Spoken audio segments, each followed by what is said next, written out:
네, 오늘 찬양한 전도대 카페팀도 박수를 받으셔야 되는데, 사실은 제가 믿음이 없었던가 봐요.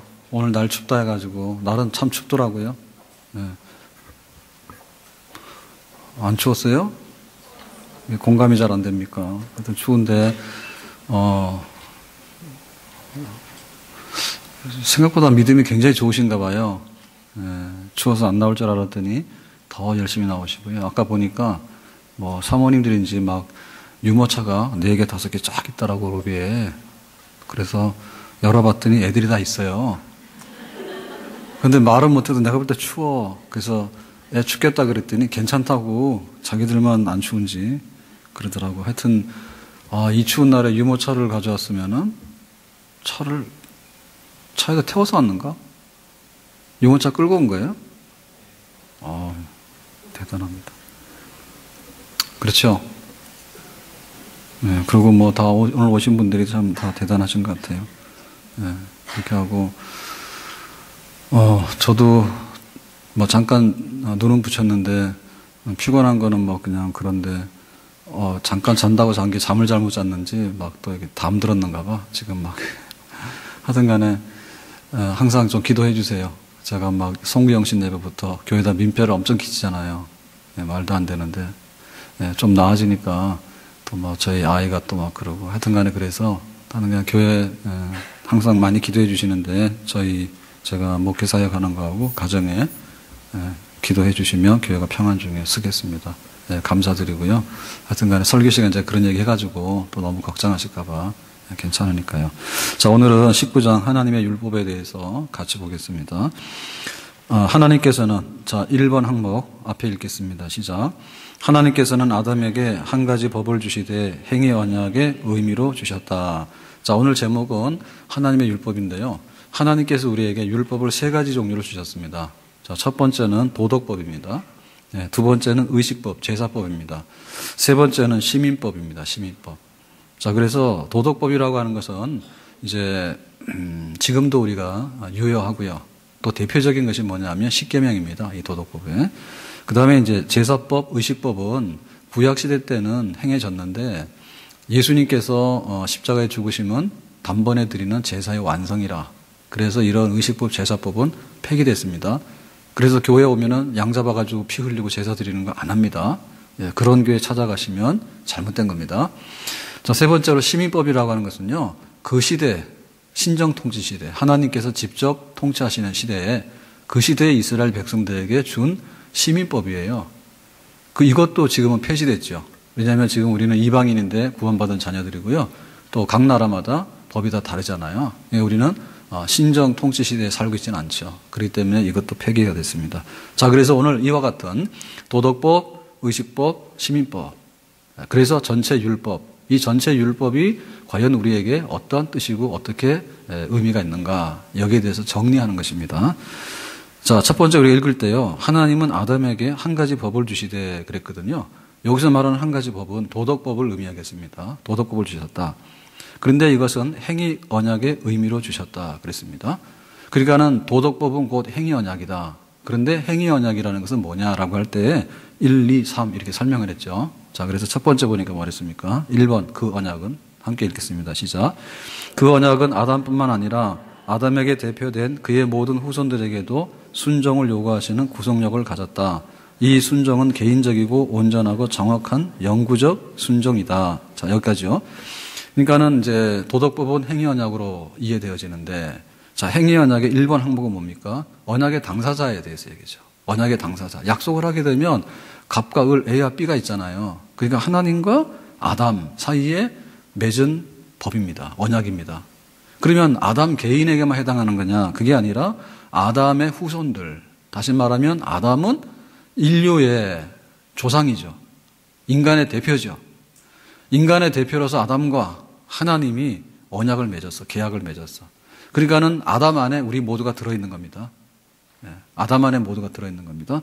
그러한 행위 언약을 맺었다라는 얘기입니다. 그러면 아담은 이제 대표로서 이제 언약을 맺은 거죠. 그래서 그 언약을 지키게 되면은 아담이 지키게 되면 우리도 지키게 되는 거고, 아담이 지키지 않을 때는 우리도 지키지 않는 것으로 간주가 되는 그런 대표성이 있는 계약 당사자가 아담이었다. 자, 두 번째, 아담이 시작. 아담이 이 법을 지키는 조건으로 영생이 약속된 반면에 그것을 어기는 경우에는 사망에 받을 것이라고 경고되었다. 그러니까 이거는 조건적이라 그 얘기입니다. 자, 이렇게 해라. 그리하면 이렇게 된다. 만약에 이 계약을 파기할 때는 이렇게 된다라는 조건이 명시되어 있는데 조건에 합당하게 순종을 하면 영생, 만약에 이것을 하지 못하면 사망. 그러니까는 이 법을 지켜라. 아담과 맺은 법을 지켜라. 지키면 영생, 지키지 못하면 사망. 그 조건에 따라서 거기가 이행되어지는 결과가 나오는 그런 언약입니다. 이 언약이. 그래서 세 번째 뭐라고 그러는가 하면 하나님은 아담에게 그것을 지킬 수 있는 힘도 주셨다. 그러니까 하나님께서 아담과 계약을 맺으면서 아담에게 그야말로 갑의 행포, 아담이 지킬 수 없는 어떤 엄청난 것을 요구해가지고 잘 됐다, 못 지켰지, 너 사망, 이런 게 아니란 얘기죠. 그래서 우리가 아는 대로 예를 들면 선악과를 먹지 말라 했습니다. 선악과 먹지 말라고 하는 얘기는 진짜 쉬운 거예요. 예? 선악과를 먹지 말라는 얘기는 뭐죠? 다른 거 다 먹어도 되는 거야. 뭐 선악과를 만들어서 막 내놓으라는 게 아니에요. 선악과가 아름답게 열리면 그냥 그거는 보고만 있고 먹지는 마. 그렇게 한 거거든요. 그러니까 아담이 마음만 먹으면 선악과 안 먹어요. 다른 것만 먹지. 예, 저는 뭐 포도를 좋아하는 편이면 저희 집사람은 또 포도를 안 좋아합니다. 참외를 또 굉장히 좋아합니다. 저는 참외는 사절합니다. 먹는 취향이 다릅니다. 그러니까 지금 여기 아담이 선악과 먹지 말라 하니까 아담이 이걸 안 먹으면 막 죽느냐? 아니에요. 안 먹어도 살아. 먹을 게 천지야. 그리고 뭐 안 먹지 말라는 거에 대해서는 아담이 그래요, 알겠습니다 하면 끝나는 문제예요. 충분히 지킬 수 있는 능력을 준 그런 계약 조건으로 하나님과 아담 사이에 계약을 맺었는데 선악과에 너 열매 먹지 마라 라고 하는 얘기는 뭐냐? 결국 이거는 순종하라 라고 하는 뜻입니다. 순종하라고 하는 얘기는 하나님을 하나님으로 인정해라 라고 하는 얘기입니다. 하나님께서 말씀하시면 예 듣겠습니다 이렇게 한다. 그럼 왜 이런 게 필요했겠는가? 왜 필요했겠는가? 이거는 창조주 하나님과 피조물 사이에 당연히 계약을 맺을 수밖에 없는 거예요. 세상의 모든 것들은요 자동으로 돌아가거나 어떤 그 계약이 없는 것은 아무것도 없습니다. 전부 다 나름대로의 약속이 있고 원리가 있고요. 거기에 계약 당사자가 있습니다. 그렇죠? 더군다나 하나님께서 정말 이 세상을 지으셨다. 하늘과 땅을 지었다. 그리고 인간을 지었다. 그런데 인간에게 대리 경영자로서 청지기로서 이 세상의 생육번성 다스리고 지배해라. 이렇게 하나님 나라를 건설하라라고 했어요.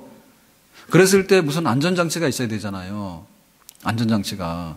그러니까는 나는 하나님이고 너는 인간이다. 생육번성 다스리고 지배하라. 다 해라. 그러니까 우리가 약속할 때 너는 항상 내 말을 들어야 되는 거야. 거기까지 말을 들어야 되는 거야. 거기까지를 하나님께서 요구하시는 거죠.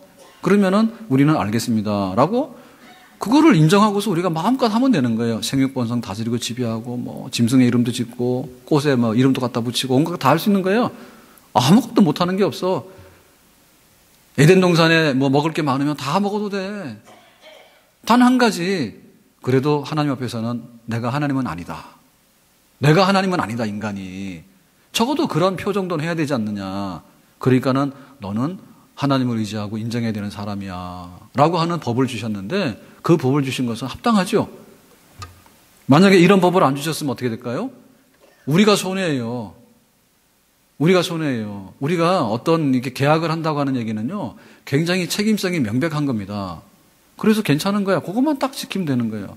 근데 만약에 하나님께서 눈치껏 잘 보여 이렇게 했으면 어떻게 될까요?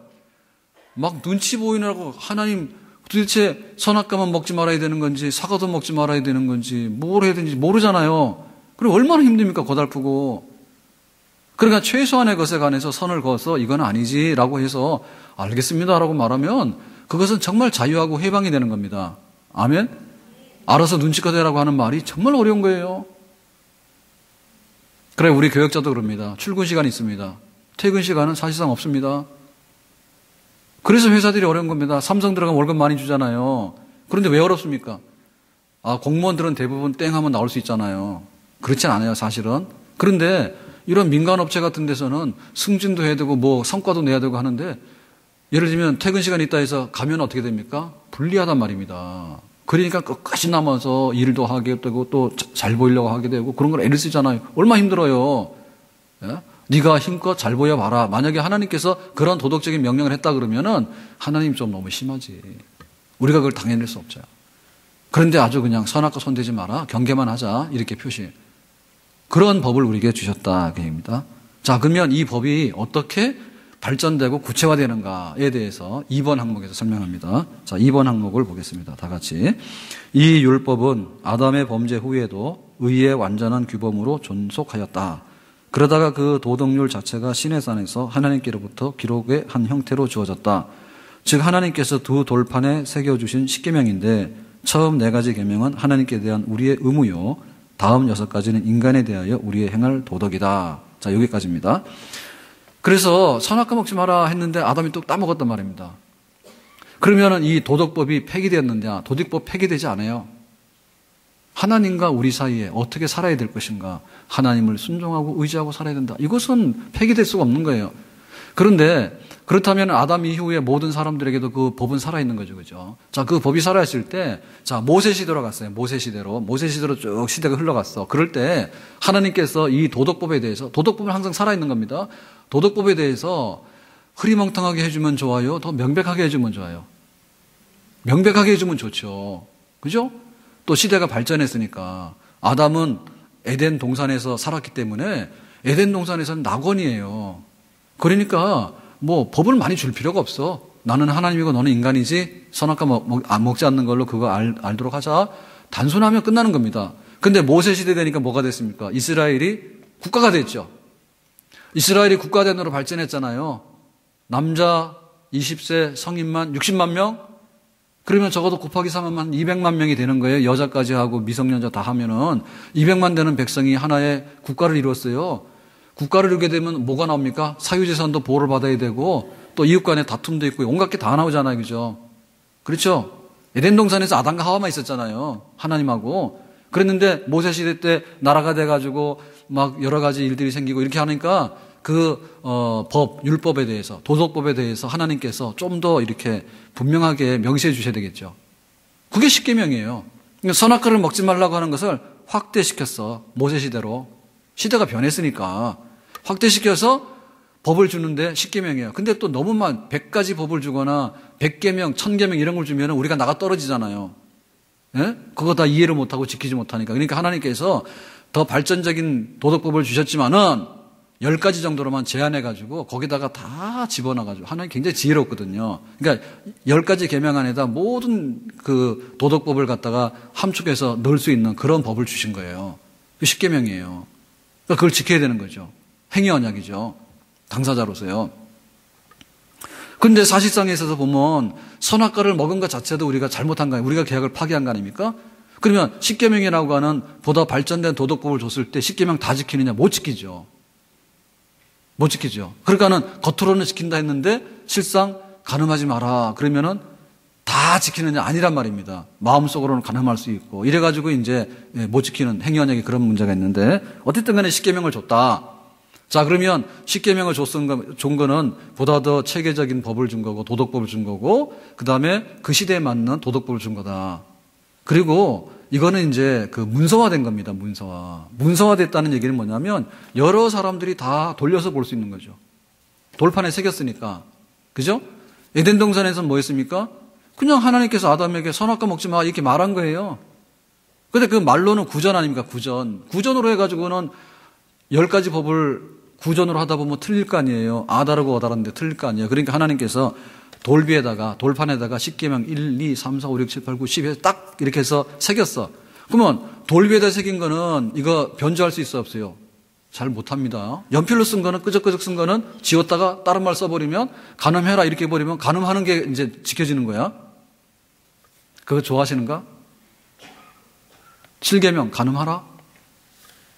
그런 거 좋아하시는 분 계셔? 아니, 만약에 하나님께서 연필로 써서 줬다면 연필로 싹 지어가지고 간음하지 마라 할 때 간음하라? 딱 고치면 어떻게 돼? 고칠 수 있겠지. 그렇지만 돌판에다가 새긴 이 계명은 지울 수가 있어요? 안 지워지죠. 예? 세월에 가도 여간에서는 이게 흔적이 안 지워지잖아요. 경과잖아요. 그 다음에 명백하게 10가지 계명이라고 딱 줬잖아요. 자, 그래서 우리가 아는 대로 10계명은 하나님을 사랑하는 계명, 인간을 사랑하는 계명, 이웃을 사랑하는 계명으로 나눠져 있습니다. 10가지지만 좁히면 2가지입니다. 하나님 사랑, 이웃 사랑입니다. 이것이 율법에 대해 강령이다. 그랬습니다. 그러니까 선악과 먹지 말라는 얘기는 발전적으로 10계명이고 10계명은 하나님 사랑, 이웃 사랑이에요. 그러니까 선악과 먹지 말라는 얘기도 결국에 하나님 사랑, 이웃 사랑이에요. 아시죠? 그러면 왜 10계명에 돌판을 2개를 새겼느냐, 2개를 줬느냐라고 하는데 이제 이런 겁니다.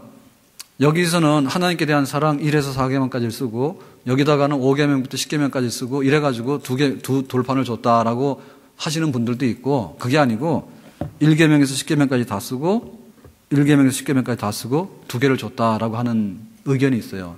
근데 후자의 견해로 봅니다. 후자. 예? 성격에 있어서는 하나님 사랑, 이웃 사랑이라고 하는 2가지 성격에 그 압축을 하면 계명이지만 그렇다 해서 한쪽에다가는 1에서 4까지만 쓰고 한쪽에다는 5에서 10까지 썼다라고 보기는 어려워요. 왜? 이게 계약문서란 말입니다. 10계명 계약문서예요. 도덕법에 대한 계약문서예요. 계약이 성립이 되려면은 계약이 당사자가 둘이니까 각각 가지고 있어야 되죠. 각각 가지고 있어야 되죠. 만약에 계약서라고 하나 가져왔어. 어? 계약서 여기서 해서 갑을 이렇게 가져왔는데 갑은 가져왔는데 을은 없는 거예요. 그러면 사실 그 계약이 무효예요. 쌍방이 있어야지 그 계약이 성립이 되는 거죠. 그래서 10계명도 1에서 10계명까지를 다 쓰고 다 쓴 거를 하나님은 우리 인간에게 준 거고 하나는 하나님이 보관하는 거고 그래서 2가지로 주지 않았겠는가 그렇게 보는 게 맞는 것 같습니다. 자, 아무튼 간에 하나님께서는 이제 도덕법을 주셨는데 10계명으로 요약해서 주셨다. 그걸 지키면은 영생, 지키지 못하면 사망. 그러니까 10계명을 곰곰이 뜯어서 보면 지키는 사람이 있어요, 없어요? 없죠. 하나라도 다 어기죠. 그 이면의 깊은 뜻으로 가서 보면. 그러니까는 선악과 먹은 것과 똑같이 계명 앞에서 우리는 화로다, 망하게 되었도다, 나는 사망이다. 조건에서 이행하지 못했으니까 그런 결과가 오는 거죠.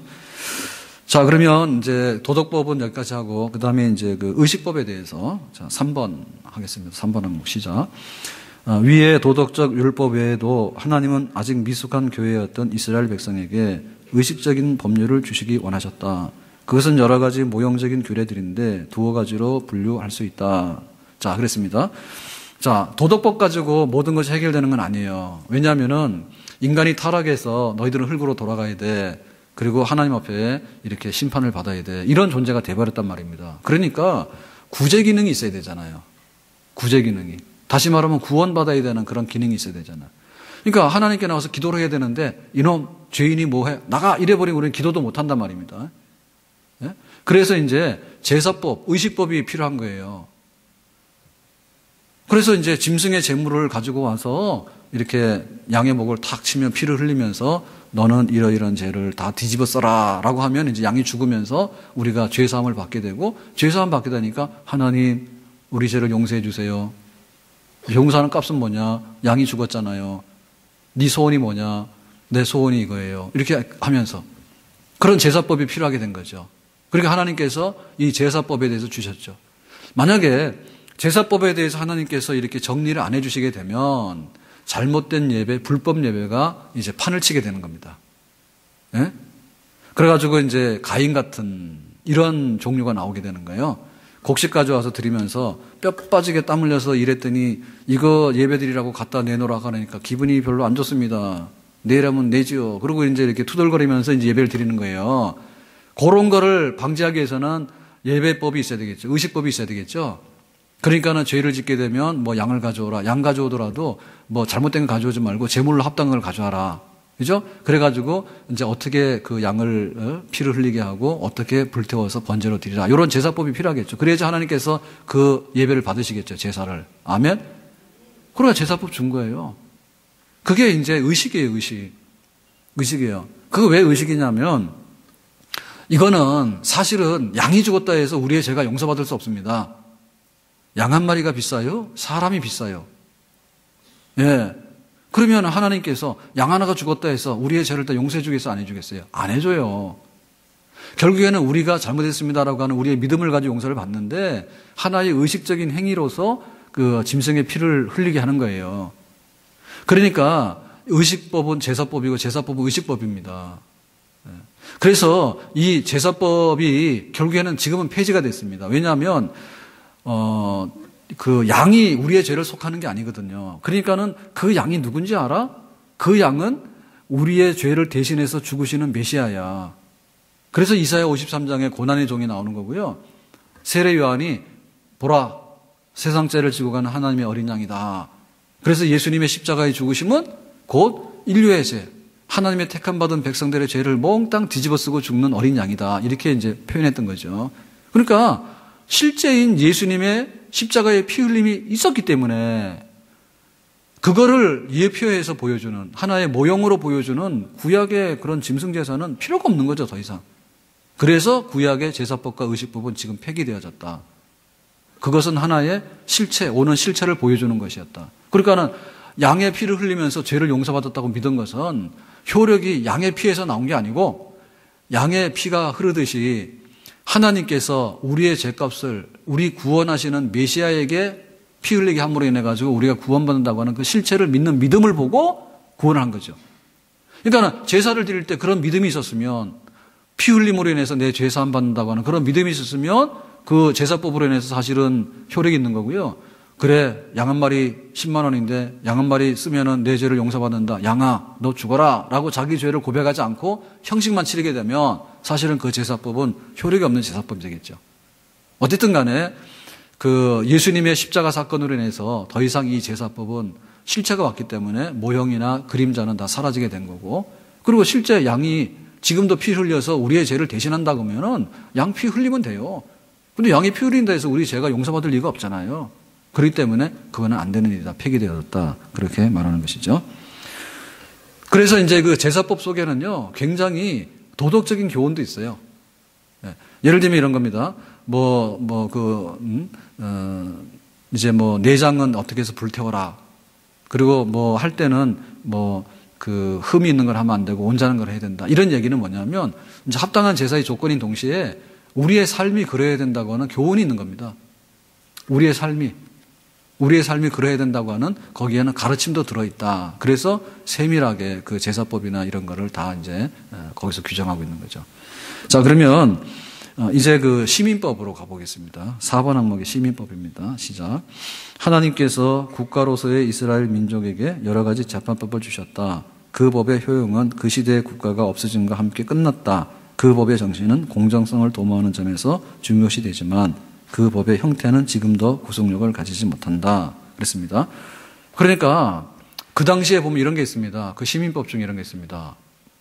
부모를 거역하는 자식은 어떻게 하라고요? 돌로 쳐 죽이라. 그래서 오늘 집에 가서 야 이리 와봐라 그랬더니 아들이 안 왔어요. 그러면 황룡산을 끌고 가서 돌로 쳐 죽이면 그냥 살인죄로 들어갑니다. 그것만 아니라 이 사람은 잘못된 거라 해서 막 예단기 신문에 막 나옵니다. 큰일 납니다. 그런 거 하지 마세요. 막 이는 이로 눈은 눈으로 막 이렇게 했잖아요.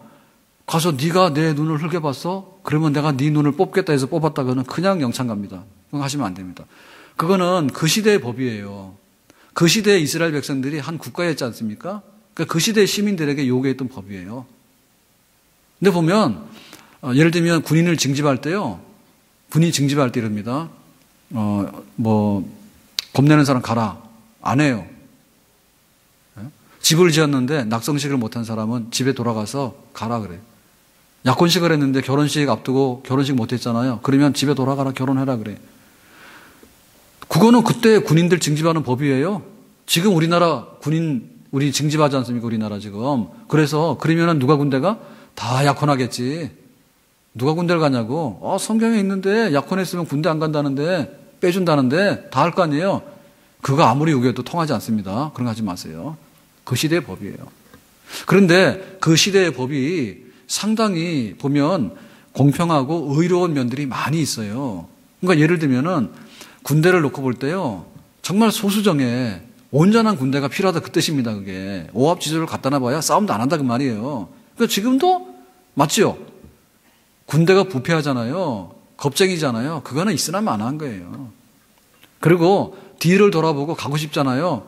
뭐 애인이 고무신을 거꾸로 신었대. 그러면 탈영할 가능성이 많아. 그러면 또 달래야 돼.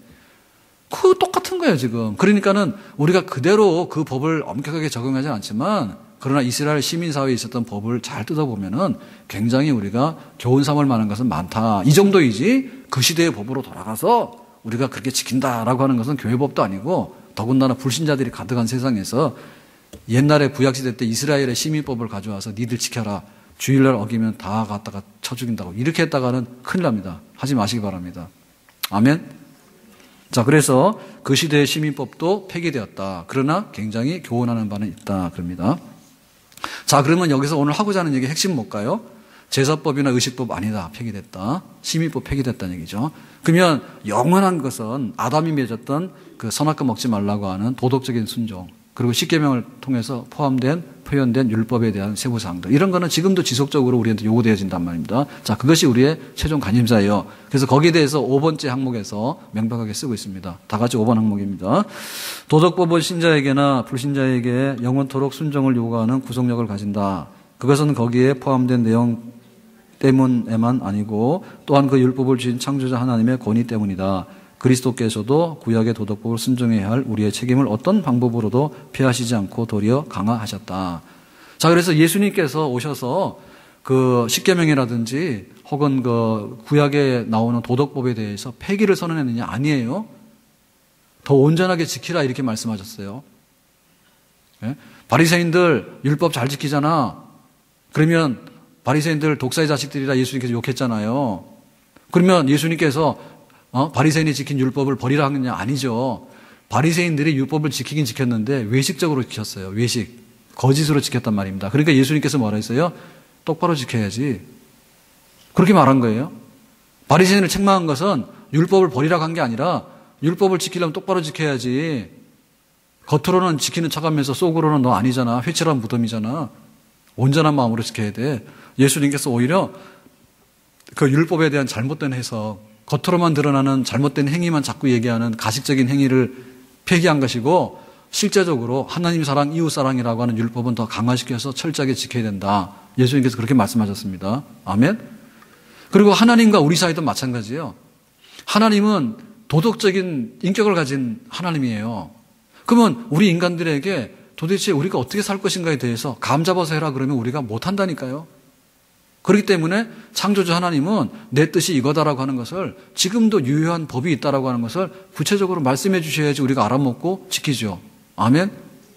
그러니까는 하나님 아버지의 그 도덕법은 지금도 우리한테 요구할 수 있는 거고, 그 요구는 우리에게 복이 되는 거고, 그리고 하나님의 아들 예수님께서 오셔서 그 도덕법에 관해서 바리새인들 책망했지만은 그러나 폐기가 아니라 온전한 율법 지킴을 강조하셨다라고 할 때, 지금 도덕법은 뭐예요? 우리에게 유효하고 우리가 바르게 깨닫고 지켜야 되는 법이다. 그렇게 우리가 말할 수 있겠죠. 아멘.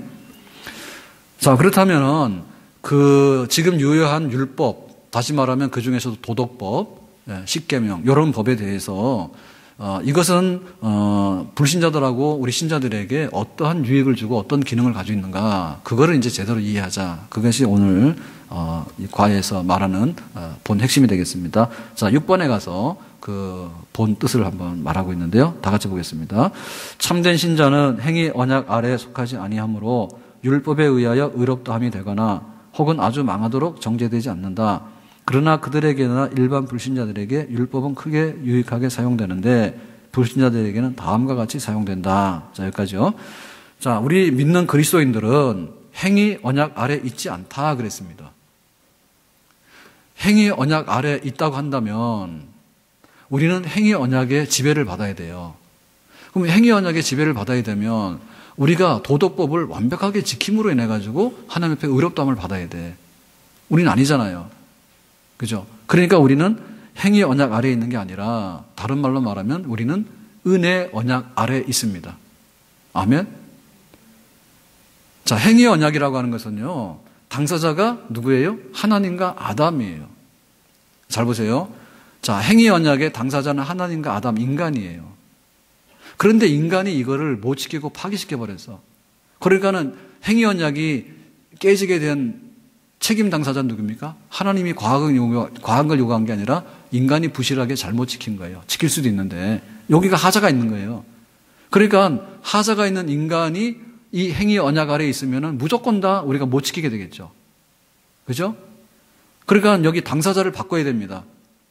계약 당사자를 바꿔야지 이 계약이 아름답게 회복이 되어집니다. 그래서 하나님께서 아담, 인간으로는 안 된다. 그걸 아셨단 말입니다. 왜? 아담 안에서 태어나는 모든 인간들은 같은 종자예요. 네? 아담만 이거 따먹은 게 아니라 모든 인간들은 다 따먹을 뿐만 아니라 십계명 갖다 들이대면 다 못 지키는 인간들이에요. 그래서 여기 당사자를 바꿨는데 하나님 아버지와 하나님의 아들 예수 그리스도가 언약의 당사자로 맺은 계약이 구속의 언약이라 합니다. 구속의 언약. 그러니까 복잡한 것 같은데 원리는 간단한 거예요. 하나님 아버지와 하나님의 아들 예수 그리스도가 계약을 맺은 거야. 아버지가 뭐였냐면 야 인류의 죄를 다 용서받기 위해서 너 죽어라. 에? 세상 죄를 지고 간 어린 양이 되라. 아버지가 그렇게 한 거야. 그러니까 아들이 십자가에서 죽도록 내가 인류의 죄를 다 가져가서 없애버리겠습니다. 충성하겠습니다. 한 거예요. 이게 이제 계약이에요. 그럼 아버지가 요구하는 것에 대해서 아들 예수 그리스도가 이것을 이행하게 되면 뭘 옵니까? 우리의 죄가 없어지게 되는 길이 열려지게 되죠. 그죠? 그리고 예수님을 믿게 되면은 예수님께서 십자가에서 죽어서 피를 흘렸는데 예수님을 영접하고 믿게 되면 내가 피 흘려서 죽은 것처럼 효력을 발휘하는 거예요. 하나님 아버지와 하나님 아들 사이에 계약을 맺었어. 행위 언약이 아니라 다른 계약을 맺은 거예요. 그러니까 이게 지금 이행이 되어졌죠. 아버지 요구하는 바를 하나님의 아들이 다 이행을 했죠. 그러니까 이게 성공된 계약이죠. 효력 있는 계약이죠. 그러니까 예수님께서 십자가에 죽으셨단 말이에요.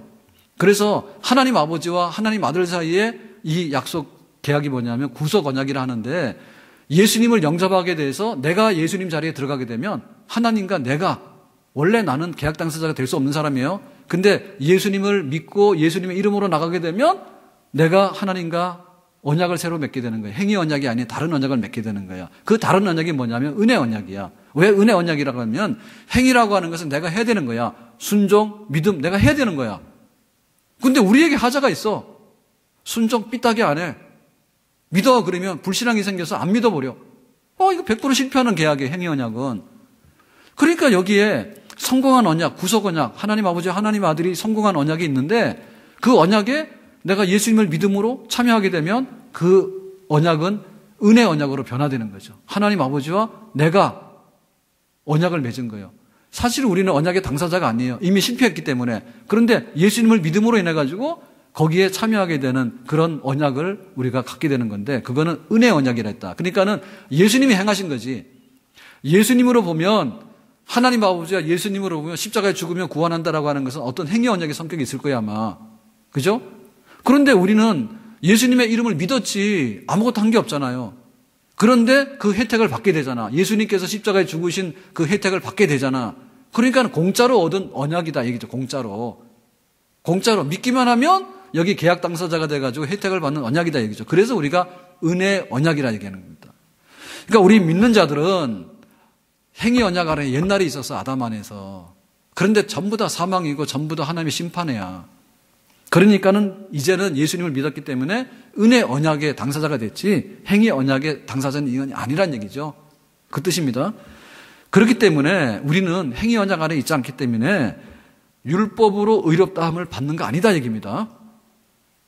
율법으로 의롭다함을 받게 된다면 우리는 행위 언약 안에 있는 당사자예요. 그거 아니란 말입니다. 우리는 은혜 언약 안에 있잖아요. 그러니까 믿음으로 의롭다함 받는 자리에 쓴 거예요. 우리는. 그죠? 믿음으로 의롭다함 받는 것은 예수님께서 십자가에서 다 죽어서 청산했기 때문에 믿습니다라고 하면 혜택을 우리가 누리는 거예요. 그죠? 믿음으로. 그런 우리가 은혜를 받고 있는 거죠. 그리고 율법으로 아주 망하도록 정죄되지 않는다는 얘기죠. 왜냐하면 우리에게 이런 은혜 언약이 없을 때는 율법이 와서 그러는 거예요. 야, 너는 살인죄 지었잖아. 너 간음죄 지었잖아. 너 거짓말했잖아. 안 했어요. 너 진짜 거짓말했잖아. 기억도 안 나냐? 너 양심 생각 안 나? 너 간음했잖아. 남의 여자 보고 막 관심 있어가지고 막 그랬잖아. 이거 한단 말입니다. 율법 아래 있을 때는. 근데 지금 우리가 뭐예요? 은혜 언약 아래 있기 때문에 율법은 우리에게 상관없어요. 내가 예수 믿어서 모든 죄를 용서받는 그 혜택을 받기 때문에 그렇습니다.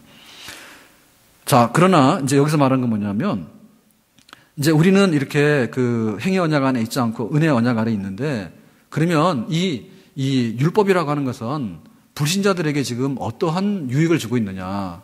자, 그거를 우리가 한번 따져보자는 얘기입니다. 그럼 율법이 무조건 나쁜 거냐?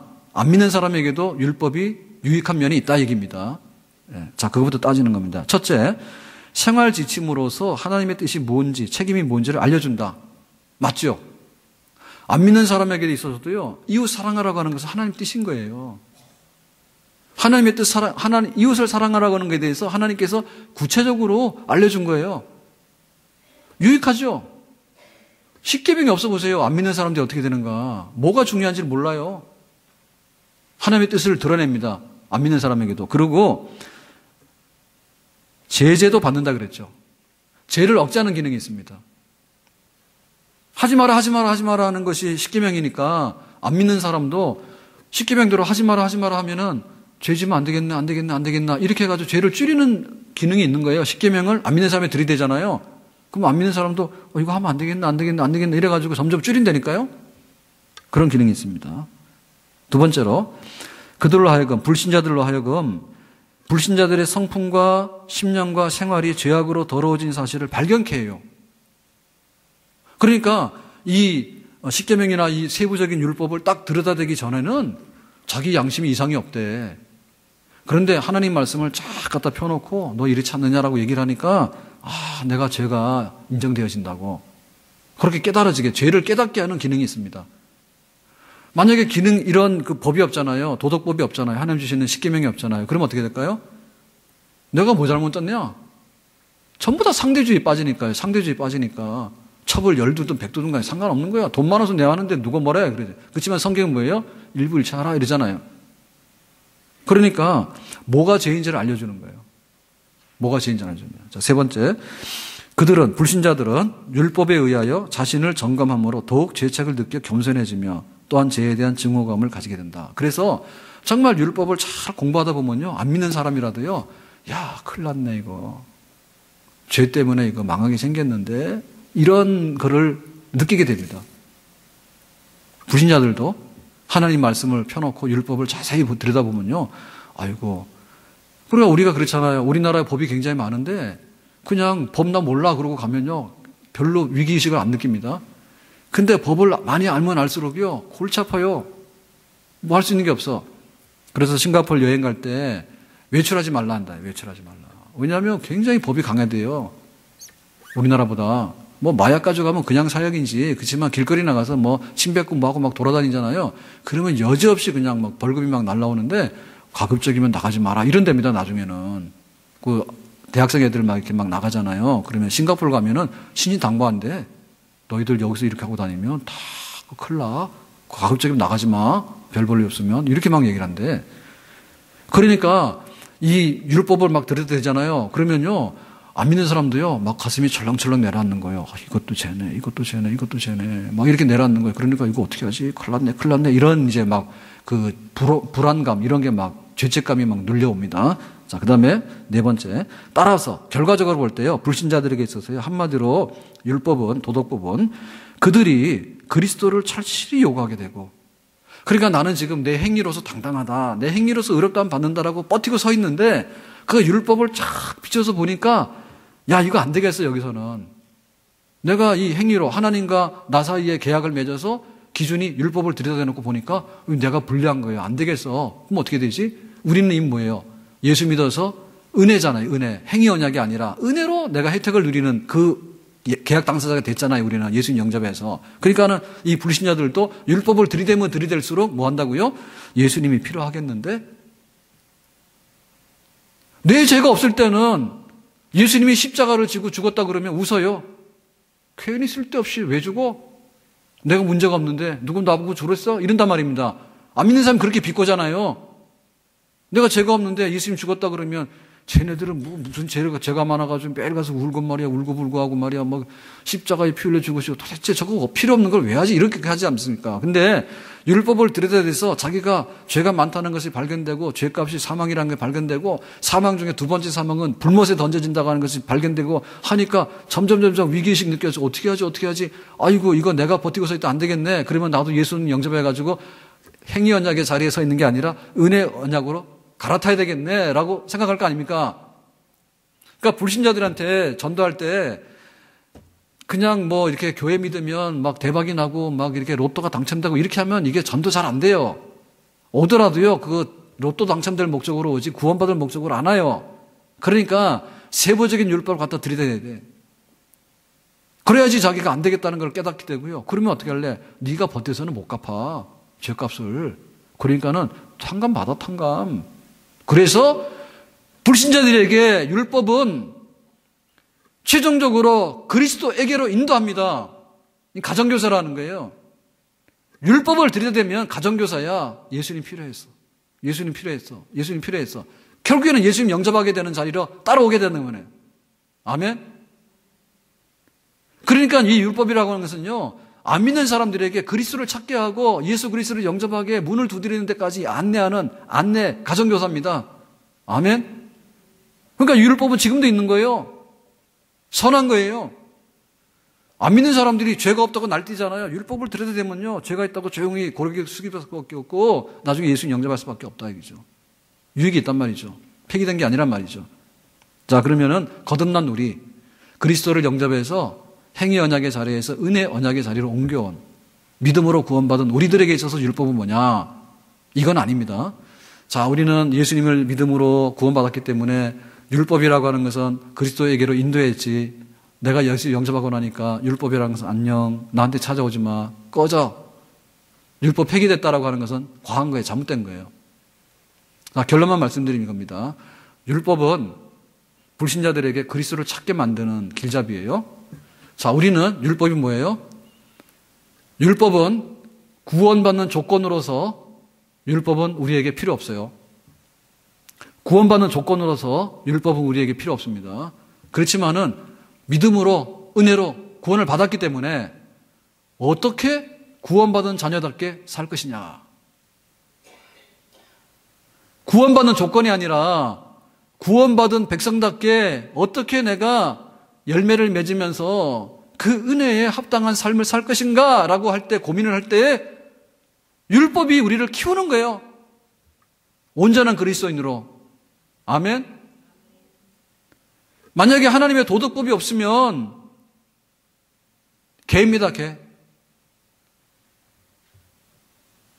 사람이 뭐 안 좋으면 막 토하잖아요. 그래서 어제 우리 아이가 막 그래 심해가지고, 그래서 그랬어요. 처음에는 좀 만만하게 봤죠. 그래, 한번 토하고 나면 다 끝난 거야. 속이 괜찮을 거야. 이랬다고. 그랬더니 또 하더라고.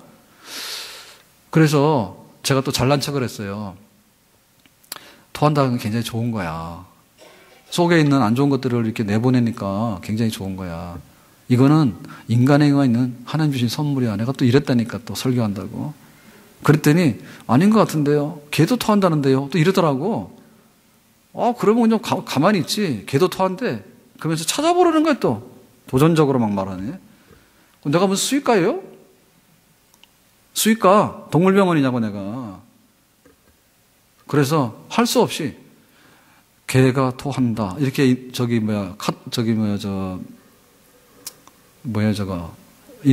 스마트폰 인터넷에서 치는 거지. 검색하는 거지. 개가 토한다 그랬더니 진짜로 토한대. 나는 개 안 키워봐서 몰라요. 근데 개가 토한 자리에 돌아간다고 성경에 그런 말이 나오잖아요. 그거 진짜인가 봐. 그러니까 성경이 굉장히 과학적이에요.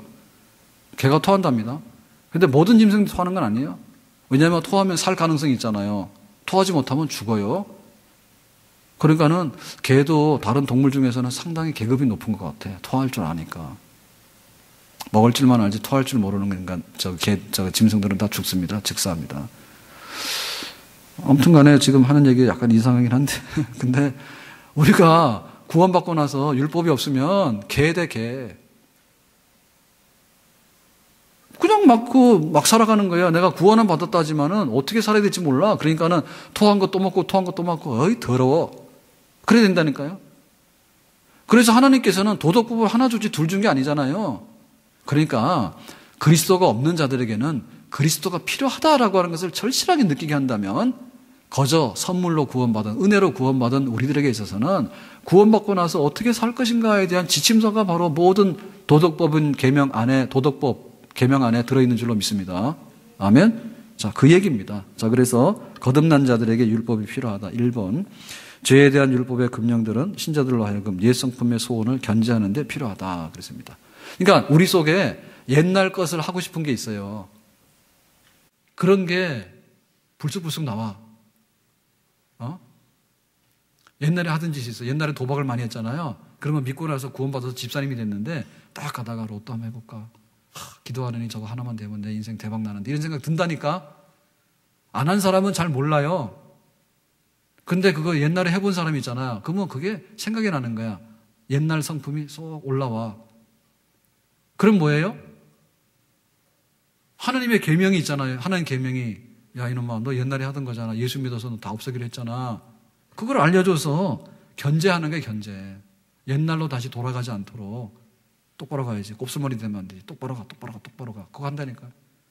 그래서 율법을 많이 우리가 읽고 주야로 묵상하고 하면은 옛날로 안 돌아가고 좋은 사람으로 앞으로 가게 되고요. 하나님의 계명 앞에 우리가 늘 쓰지 않잖아요. 그렇게 되면요. 옛날 게 막 일어나 잡초 막 일어나는 거예요. 옛날 잡초. 옛날 거.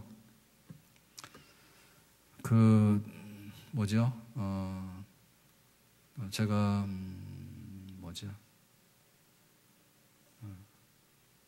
할 말 잃어버렸네요. 그 머리 뭐예요? 염색.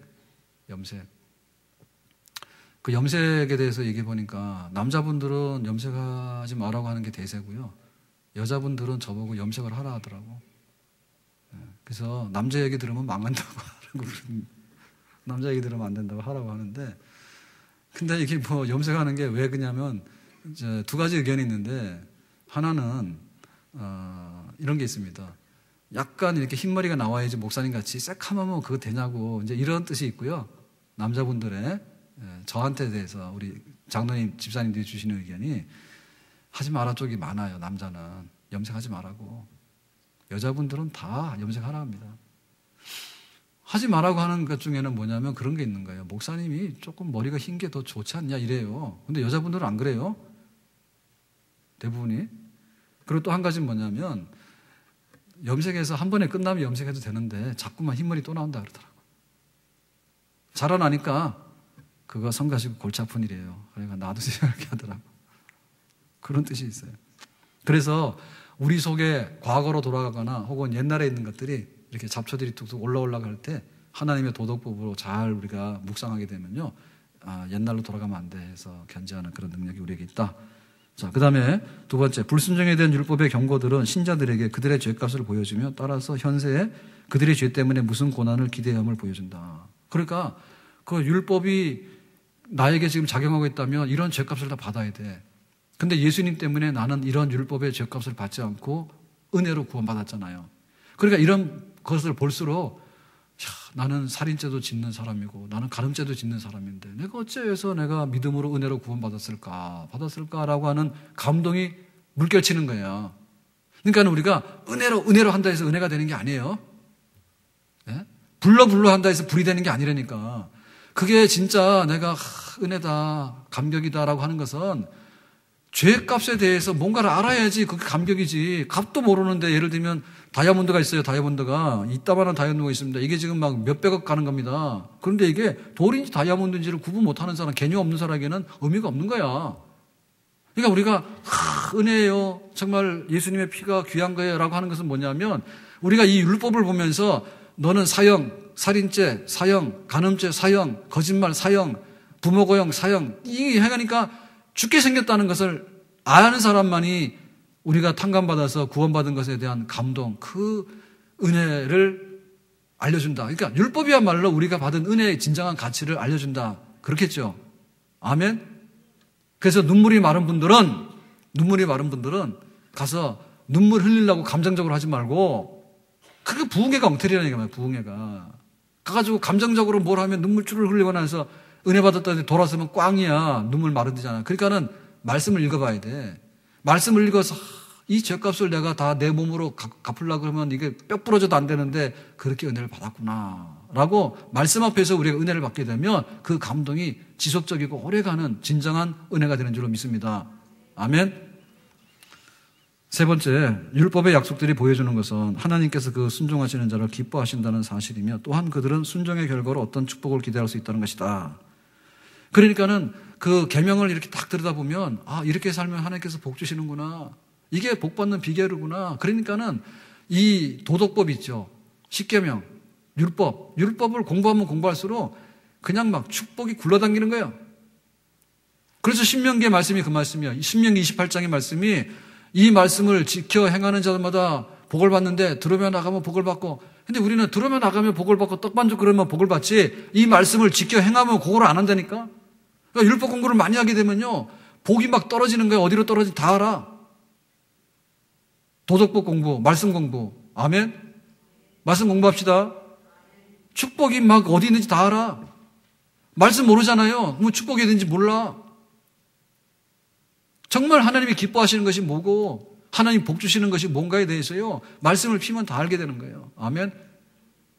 순결해라, 가정을 지켜라, 땀 흘려라. 그렇구나. 그 축복이 비결이에요. 마지막으로 7번 항목에 가서요 오늘 하나님의 율법에 대한 결론인데요. 다 같이 7번 항목 읽겠습니다. 시작. 위에 진술된 율법의 용도가 복음의 은혜와 상충되지 않고 도리어 서로 거기에 잘 응합하게 된다. 다시 말하면 그리스도의 성령께서 인간의 의지를 설득하셔서 그로 하여금 자의로 순종하게 하신다. 그런데 그렇게 된 신자는 율법에 계시된 하나님의 요구를 자유로이 또는 기쁘게 행하게 된다. 그랬습니다. 자, 여기서 말하는 핵심은 뭔가 하면 이런 겁니다. 결말은 은혜와 율법의 관계예요. 은혜와 율법의 관계. 이 은혜와 율법의 관계는 상충되지 않고 물과 기름이 아니란 얘기죠. 자, 은혜 있고 여기요. 은혜 있고 우리 은혜 예수 믿어서 은혜 받았다. 은혜 구원 받았다. 이거는 율법으로 행함으로 하겠다는. 이 은혜와 이 율법이 서로 간에 상충이 돼. 그 물과 기름이에요. 서로 원수지간이야. 그러니까 결국에는 티격태격하거나 둘 중에 하나만 해야 된다라고 하는 그런 데 빠지잖아요. 그게 아니란 얘기입니다. 지금 쭉 설명한 결론이 뭐냐면은 서로 잘 응합하게 된다. 서로 간에 이렇게 맞물려 돌아가는 거예요. 서로 간에 이가 맞아서 이렇게 맞물려 돌아가는 거예요. 그러니까는 율법이 은혜를 주면 은혜는 율법으로 가게 하고 또 율법은 은혜를 더 강하게 하고 그래서 율법 딛고 은혜 쓰고 은혜 딛고 율법으로 더 성장하고 율법 은혜 이렇게 막 짜져가지고요. 이게 쫙 끌어가는 그런 게 있다. 아멘? 그러니까 안 믿는 사람에게 있어서 다시 결론입니다. 안 믿는 사람에게 있어서 십계명이 뭐가 필요가 없다가 아니라 그것이 자기 자신의 분수를 알게 하고 예수께로 가게 하는 율법의 선한 기능이 있어요. 아멘? 우리에게는 뭐가 있느냐? 은혜로 구원받았잖아요. 은혜 언약으로. 그죠? 우리의 행위 자랑스러운 거 가지고 구원받은 게 아니라 은혜로 구원받았지 않습니까? 은혜로 구원받았기 때문에 구원받은 다음에 하나님 백성들이 성장해야 되잖아. 성장. 그것은 율법이 거울이에요. 그러면 우리가 온전하게 하나님 백성답게 점점 성장해 나가는 거예요. 우리가 하나님 백성답게 성장해 나가는데 보면 또 욕심이 생기고 탐욕이 생겨요. 우리 속에도 엎어져. 그러면 또 뭡니까? 그것이 나에게 이런 탐욕이 있다는 것을 알려줬구나. 이번 사건이. 그러니까 내가 또 버려야 되겠구나. 내가 죽어야 되겠구나. 내가 낮아져야 되겠구나. 그 법을 통해서 내가 다시 겸손하게 되잖아요. 탐욕을 버리게 되잖아요. 그건 뭐예요? 그걸로 인해서 다시 은혜가 커져가는 거죠. 아멘? 그리스도에게 인도할 뿐만 아니라 그리스도의 장성한 분량까지를 성장하게 하는 데 있어서 율법은요. 처음부터 끝까지 계속 관여하고 있는 겁니다. 아멘?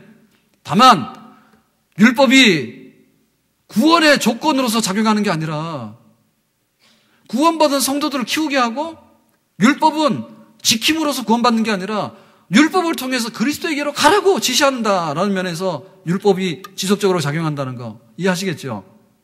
아멘? 우리 믿는 자들은 은혜로 구원받았기 때문에 율법 꺼져라고 걷어차는 게 아니라 반율법주의 하면 안 됩니다.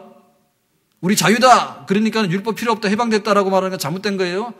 우리가 은혜를 받았기 때문에 구원받았기 때문에 우리의 구원이 온전하게 성숙되려고 하면 율법을 보면서 성숙돼 나가는 거예요. 그러니까 이것도 잘못됐으니까 또 한 번 성숙하고 또 한 번 성숙하고 그리스도의 장성한 분량까지 올라가 거룩해 마침내 천국에까지 들어가는 온전한 하나님 백성이 되는 줄로 믿습니다.